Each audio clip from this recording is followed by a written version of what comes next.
Innal hamdalillah nahmaduhu wa nasta'inuhu wa nastaghfiruh wa na'udzu billahi min shururi anfusina wa min sayyiati a'malina. Man yahdihillahu fala mudhillalah wa man yudlilhu fala hadiyalah. Ashhadu an la ilaha illallah wahdahu la syarikalah wa ashhadu anna Muhammadan abduhu wa rasuluh. Ya ayyuhalladzina amanu taqullaha haqqa tuqatih wa la tamutunna illa wa antum muslimun. Ya ayyuhan nasu taqu rabbakumul ladzi khalaqakum min nafsin wahidah wa khalaqa minha zawjaha wa batha minhuma rijalan katsiran wa nisaa'a. Wattaqullaha alladzi tasaaluna bihi wal arham. Innallaha kana 'alaikum raqiba.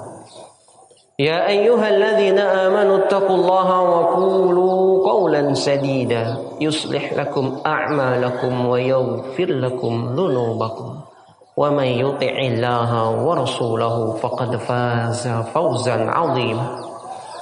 Amma ba'du fa inna asdaqal hadithi kitabullah wa khairal huda huda nabiyyina Muhammadin sallallahu alaihi wasallam.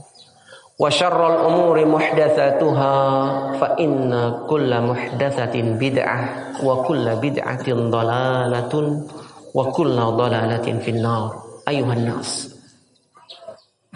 Pada hari ini di tanggal 1 Syawal kita bersyukur kepada Allah Subhanahu wa taala karena Allah Subhanahu wa taala masih mengizinkan kita untuk hidup dan berbenah diri sehingga menjadi lebih baik dari sebelumnya.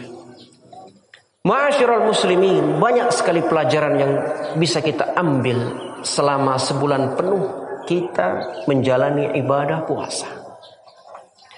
Di antara pelajarannya adalah bahwa selapar-laparnya kita di bulan puasa, sehaus-hausnya kita di bulan Ramadan, kita pasti akan menjumpai yang namanya hari berbuka di waktu maghrib.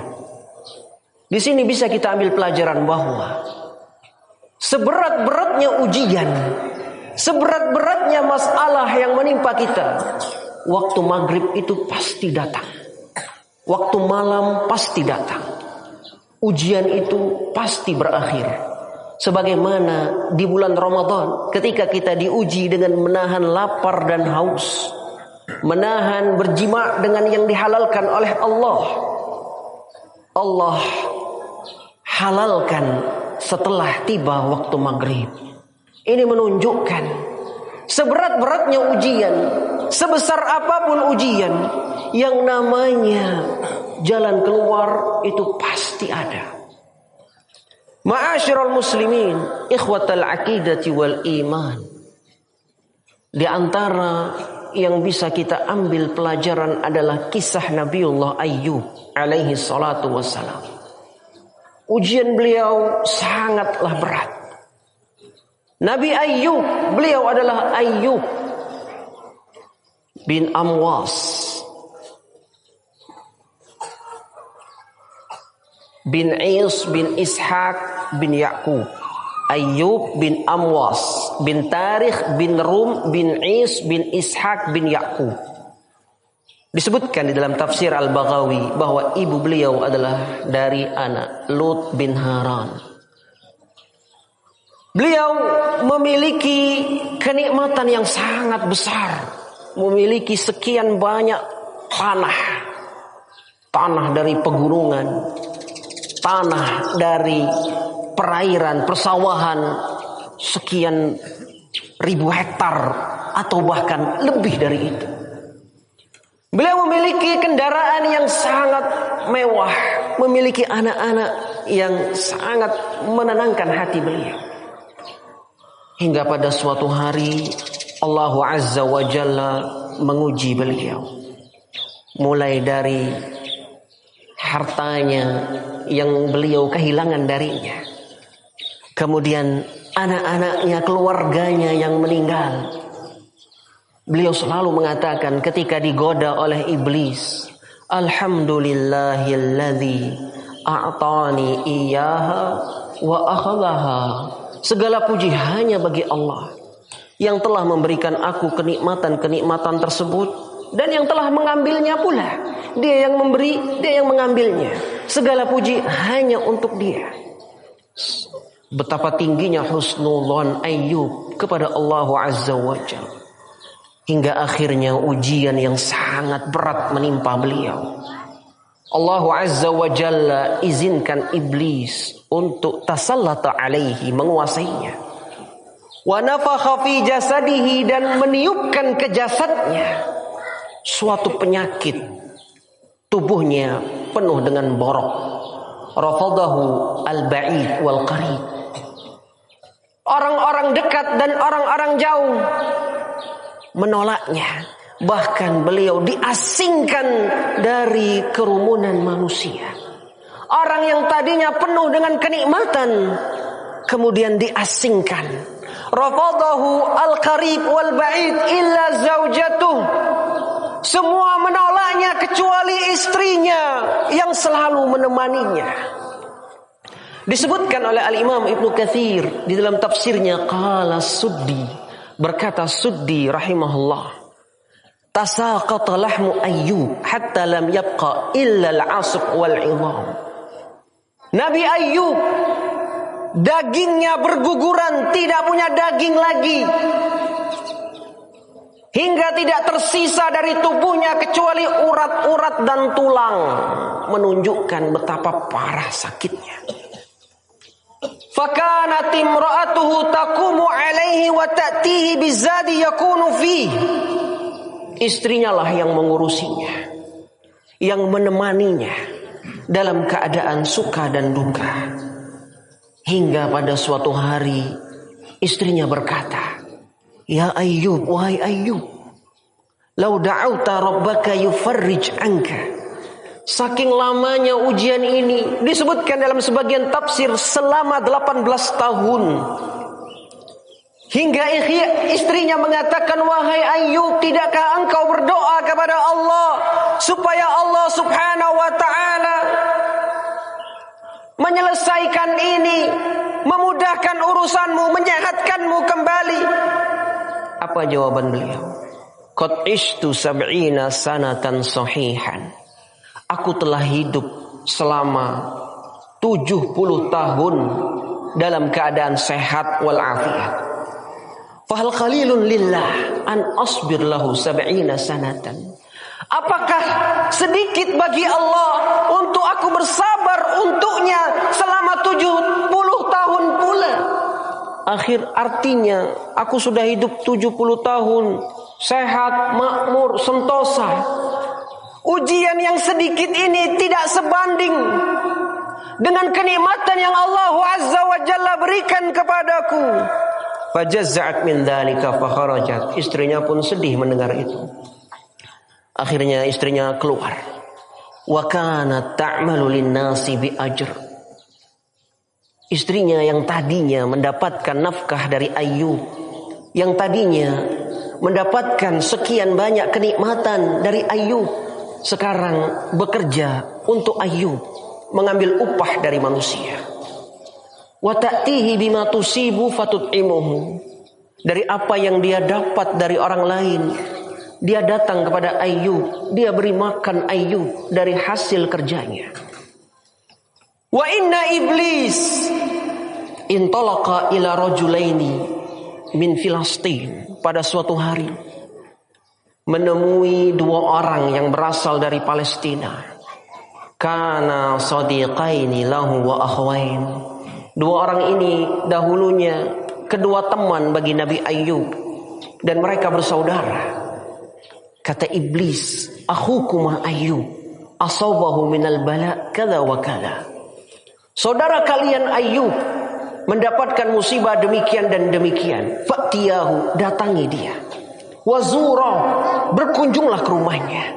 Wahmila ma'akuma min khamri ardikuma. Jangan lupa nanti kalau ke tempat Ayyub, bawa minuman khamr dari negeri kalian. Fa'atayah, datanglah mereka ke tempat Ayyub. Falamma nadhara ilaihi bakaya. Ketika mereka melihat Nabi Ayub dengan kondisi seperti itu, yang tersisa hingga tulang dan urat-uratnya, mereka menangis. Faqala, Nabi Ayub mengatakan, man antuma, siapa kalian? Qala nahnu fulan wa fulan, kami sianu dan sianu. Farahaba bihima, Nabi Ayub pun mengatakan marhaban biman la yajfuni indal bala, kepada orang yang tidak kaku terhadapku ketika mendapat musibah. Mereka berdua lalu menasihati Nabi Ayub.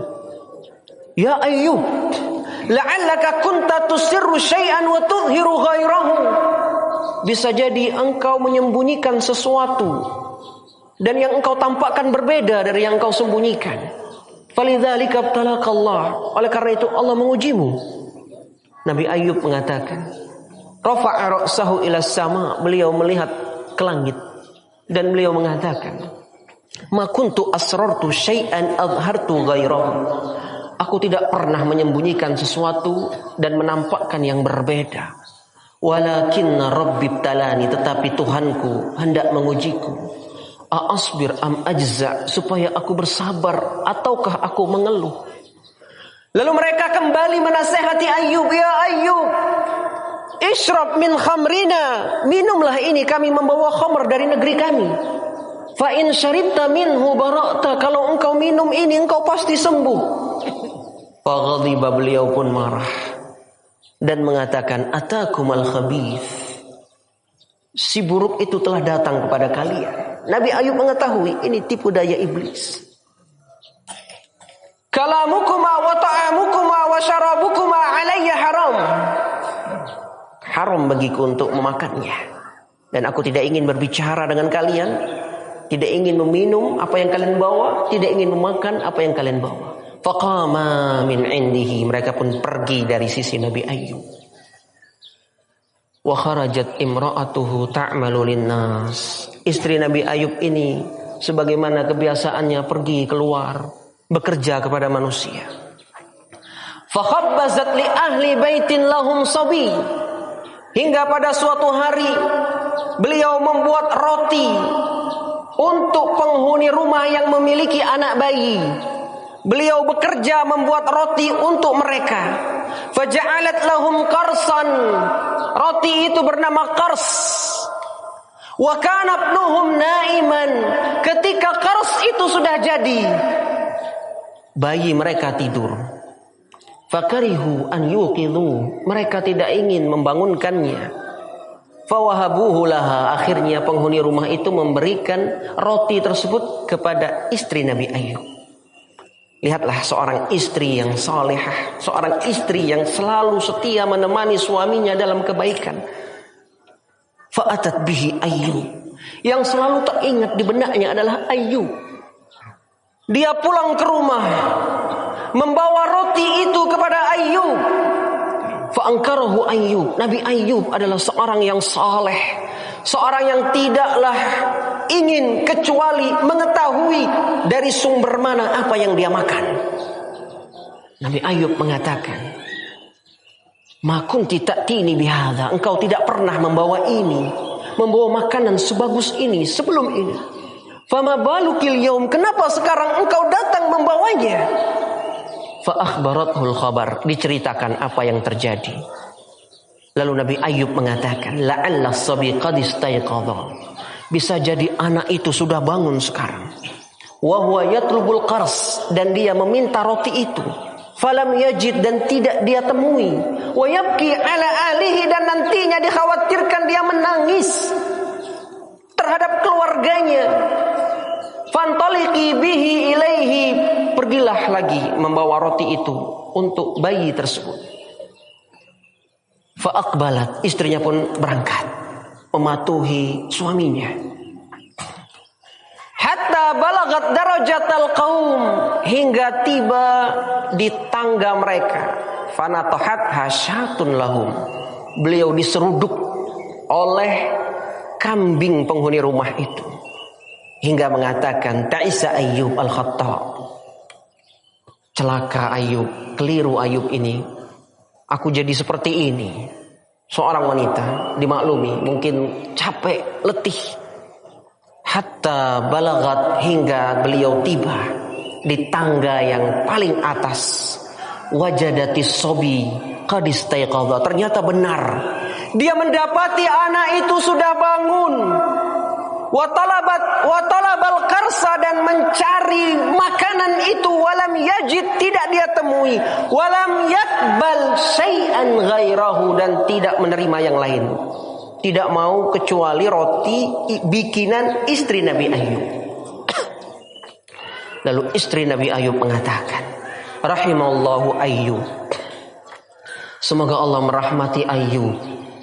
Dia ralat, yang tadinya dia tidak suka dengan Nabi Ayub melontarkan ucapan yang tidak diinginkan, dia ralat, dia berdoa untuk Nabi Ayub. Fadafa'atil qarsa ilaihi, diberikanlah roti itu kepada anak tersebut. Waraja'a, pulang lagi dia.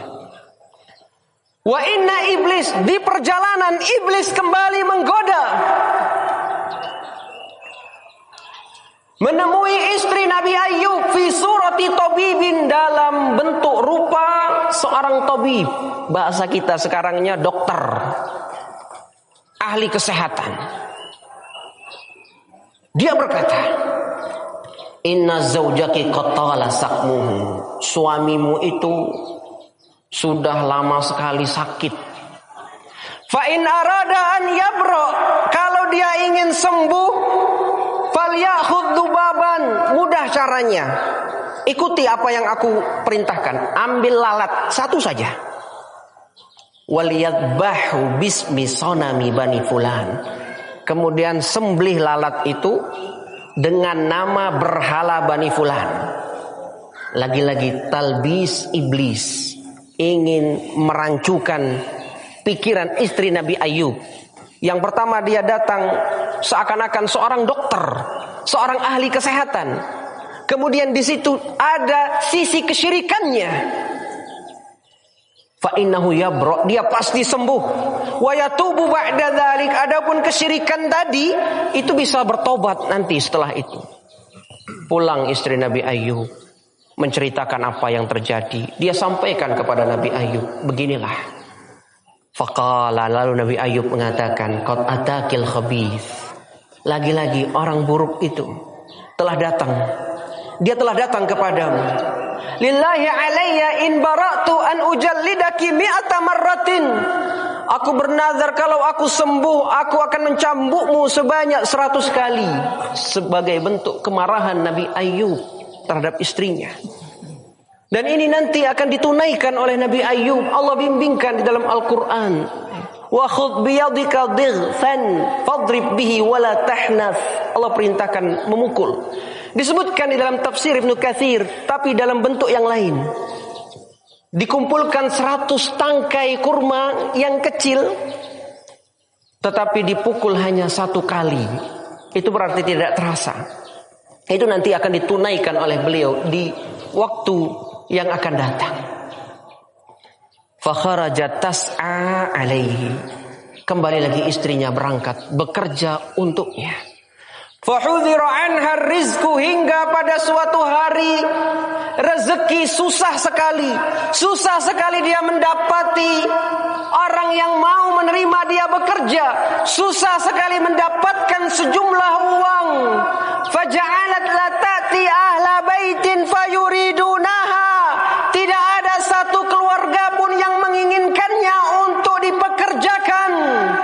Falamma ishtadda 'alaiha dzalik, ketika hal itu menjadi sangat semakin terus-menerus terjadi padanya, siapa yang dia khawatirkan? Apakah dirinya? Khafat ala dzalika Ayyub. Yang dia khawatirkan adalah suaminya. Yang dia khawatirkan adalah Nabi Ayyub alaihi salatu wassalam. Luar biasa. Tidak sedikit